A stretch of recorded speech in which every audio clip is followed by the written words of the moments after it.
This one just came in. A 4-year-old, high fever. The front desk nurse informed Catherine, the pediatric doctor. Misty, I'm fixing to leave in 5 minutes. My shift was over an hour ago, but I was just wrapping up some paperwork. Can you ask someone else to take that call, please? Catherine said. Catherine had been on her feet the entire day, hustling from one patient to the next, and all she wanted was to head home and collapse onto her cozy bed. The weight of exhaustion was bearing down on her, and her muscles were screaming for rest. The thought of kicking off her shoes, sinking into her soft mattress, and letting out a sigh of relief was the only thing driving her at this point. She couldn't wait to finally give her weary body the break it deserved. 10 minutes later, the nurse came back to Catherine. I'm sorry, but everyone's tied up with something right now. It's been one hell of a busy day. Can you please take the call? The nurse pleaded with Catherine, hoping she would be willing to help out despite her exhaustion. And Mrs. Johnson's out of commission too, otherwise I could have asked her to handle it. I don't want to risk getting canned for not handling this right. I really need your help, please, Misty pleaded with a tinge of desperation in her voice. Catherine let out a deep sigh and replied, Alright, give me the name and address. Thank you so much. I'll fill out the form and be right back, Misty exclaimed with relief and ran off to complete the paperwork. A minute later, she returned with a smile on her face and announced, You're going with Mr. Burns. I owe you one. As Catherine made her way to the location where they had received the call from, she went through the form, scanning the patient and parents' names. But as she came across the names of the father and son, she suddenly froze in her tracks. Sean Barnes? Huh, what a small world. Catherine thought to herself, feeling a mixture of surprise and curiosity. She had been married to Tim Barnes for the past 10 years, but they hadn't been blessed with any children. Meanwhile, the driver, Mr. Johnson, checked the address and groaned. Darn it, they blocked off the highway in that part of town. Looks like we're gonna have to take a little detour, he grumbled, maneuvering the vehicle through an alternate route to reach their destination. Once they arrived at the apartment building, Catherine made her way up the stairs to the second floor. As she knocked on the door, a young woman opened it, and Catherine had a feeling that she looked familiar. Thank God you're here, the young mother spoke nervously. We've been so worried. Many doctors said they were too busy, but you're finally here. Catherine smiled despite her exhaustion and replied, Well, my shift was actually over, but I'm here now. What's going on? Where's our little patient? Please come in. The woman invited Catherine in and led her through the hallway to the child's bedroom. Inside, a pale boy with dark hair lay on the bed, dressed in pajamas and warm socks. He looked up at Catherine with frightened eyes. Hey there, little guy. How are you feeling? Catherine greeted Sean with a warm smile before turning to the boy's mother. So what's been going on? Catherine inquired, concerned. He's been coughing for the past couple of days. It's not too severe, but it's been persistent. And his temperature spiked up to 102, the mother replied as Catherine began to examine the boy. Alright, let me take a look at your throat, Sean. Can you open your mouth for me, please? Catherine gently requested as she shone a flashlight into the boy's mouth to check his throat. Okay, I see. His lymph nodes are a bit swollen. Can you please get a glass of warm water? Catherine requested. Honey, bring a glass of warm water for Sean, the woman shouted. After a couple of minutes, a man in a cooking apron entered the room and handed Catherine the glass of warm water. As she looked up to thank the man, she froze in disbelief. It was her husband Tim, who had informed her earlier that he would be leaving on a 3-day business trip. As the reality of the situation dawned on both of them, they stood there in stunned silence, unsure of how to proceed. Despite the shock of the unexpected encounter with her husband, Catherine was able to maintain her professionalism and focus on the task at hand. She began explaining to the parents how to take care of their child.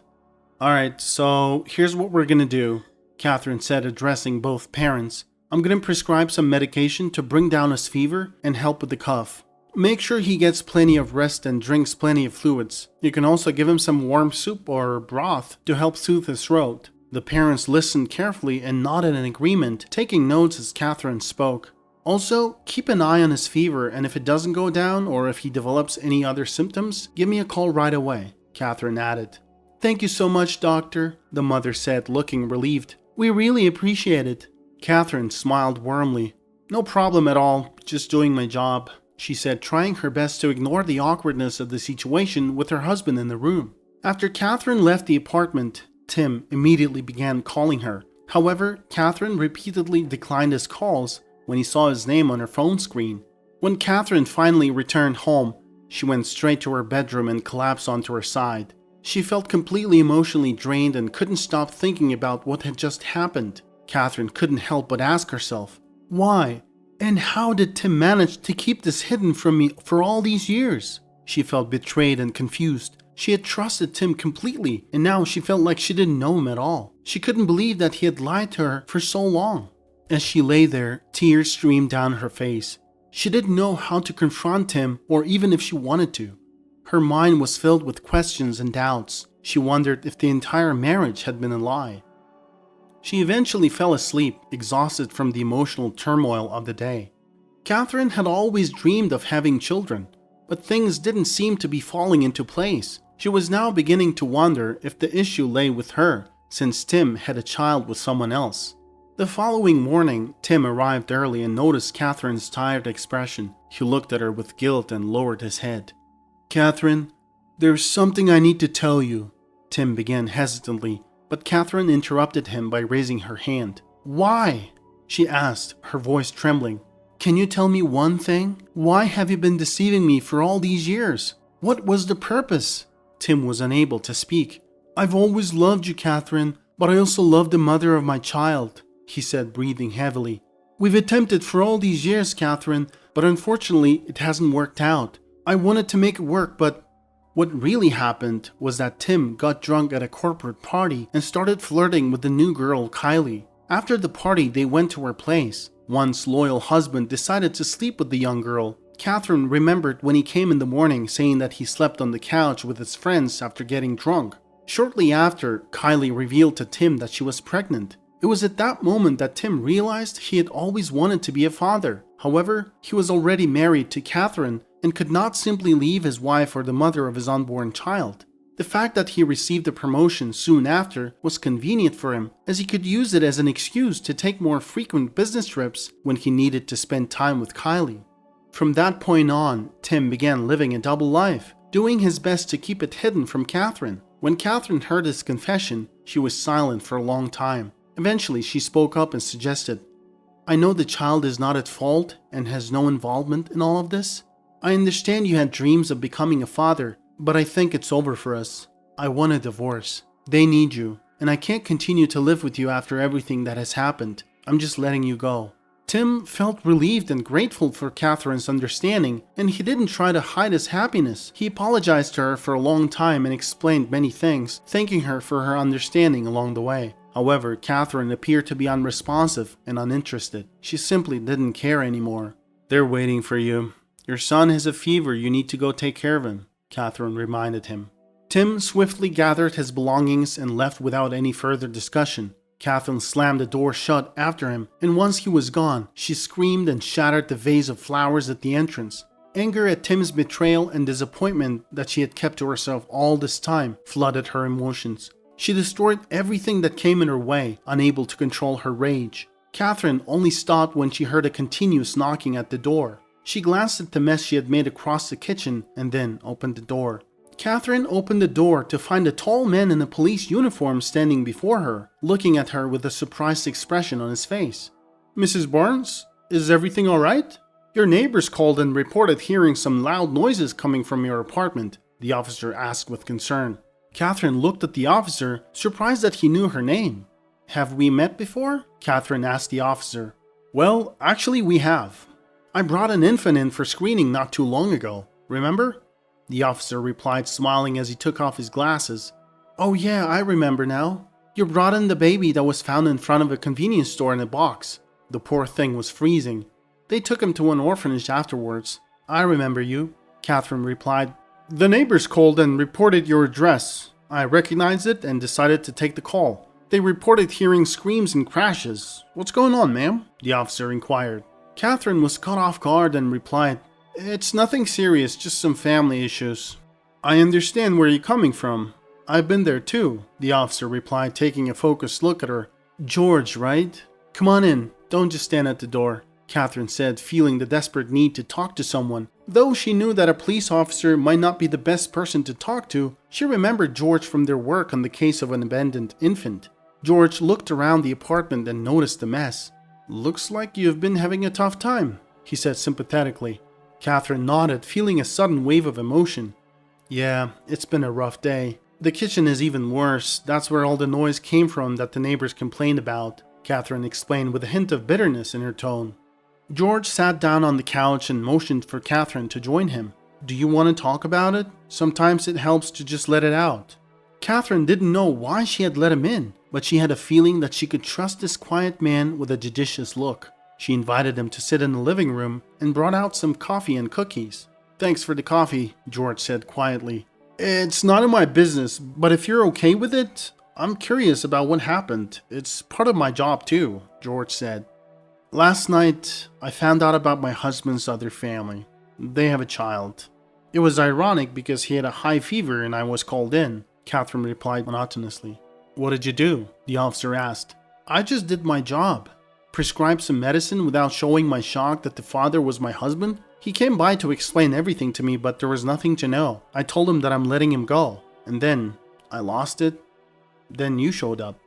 Wow, you seem to be handling this well, George said as he looked at Catherine. I know exactly how you feel, believe it or not. I've been in the same situation before. I didn't break anything, but I was so angry and ready to fight anyone who crossed my path. Luckily, no one was around at the time. I really do understand what you're going through. Catherine listened, surprised. George had gone through a similar situation. He had thought he was the father of his son, but when his son needed a blood transfusion for surgery, he found out that their blood types didn't match. It was then that his wife admitted to cheating on him and that he was not the biological father of their son. After the divorce, his ex-wife and son moved to a different town, and George had not received any updates about them since then. He had been living contentedly as a single man for the past 3 years. After their conversation, Catherine and George spoke for almost 2 hours. Catherine was in the middle of telling George about her work when her phone interrupted. She checked the caller ID and saw that it was her assistant. Excuse me for a moment, George, Catherine said, picking up the phone. She sprang up in a panic and began to get ready. George looked at her with confusion and she explained, I'm supposed to be at work and instead I'm having a heart-to-heart talk with you. I'm running late and my boss is going to be angry. I have to go. Thank you for coming by and for listening to me. Anytime, Catherine. By the way, I can get you there faster than ever, George offered. Catherine agreed and they were on their way. George turned on the sirens and signals. I don't usually do this, but it's a special occasion, George said, smiling at Catherine. Catherine arrived at the hospital just in time for the meeting. Her boss gave her a disapproving look, but didn't say anything. After work, George waited for Catherine outside the hospital building with a smile. I was thinking about offering my services to help clean up the aftermath of the smashing that took place at your home, he said. Catherine completely forgot about the mess at her home. I can't even imagine what's going on there right now. Are you sure you want to see it? She asked George. George held the car door open for Catherine, but it was clear he wasn't really listening. Catherine, I live alone and my apartment can look worse than yours, even without any emotional crashes. It doesn't happen often, but it does happen. After they finished cleaning up the apartment and taking out the trash, George suggested they grab dinner at a cozy waterfront cafe. I've actually never been there before. Never had the time, I guess. Are you sure you want to go? I really don't feel like it, Catherine admitted. Well, what could be better than having dinner in good company after a hard day's work? I'm sorry for praising myself too much, but I've been referring to you when I said good company, George joked and bowed. Catherine couldn't help but smile. There was something so captivating about this man that made her forget all her troubles.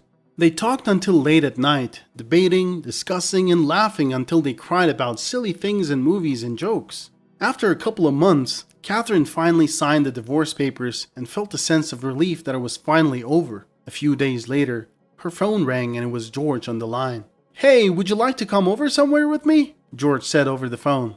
Catherine was taken aback when George drove her to an orphanage. She had no idea where they were going, and the surprise was even bigger when he showed her a fluffy baby who was studying a toy that hung on the cradle with great interest. That's the baby we found, George said excitedly. Catherine's eyes widened in surprise as she gazed at the baby in the cradle. I can't believe it, she exclaimed. She's grown so much. George explained that he had been keeping tabs on the baby's progress since they had found her, and had been volunteering at the orphanage where she was staying.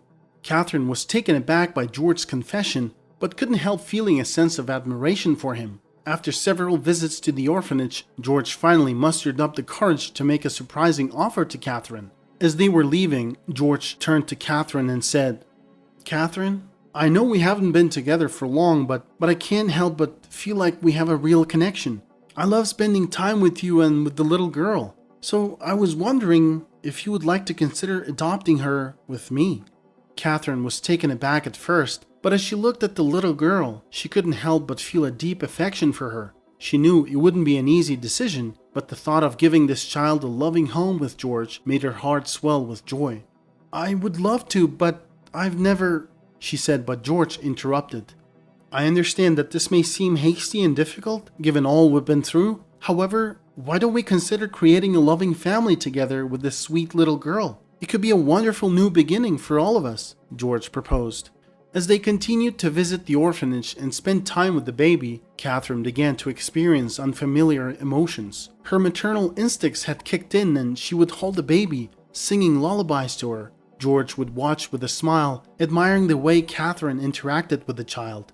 Today, he had a special surprise for her. He believed it was the right time. He knelt down on the ground and opened the ring box. "Will you be my partner in crime forever, Catherine?" George whispered.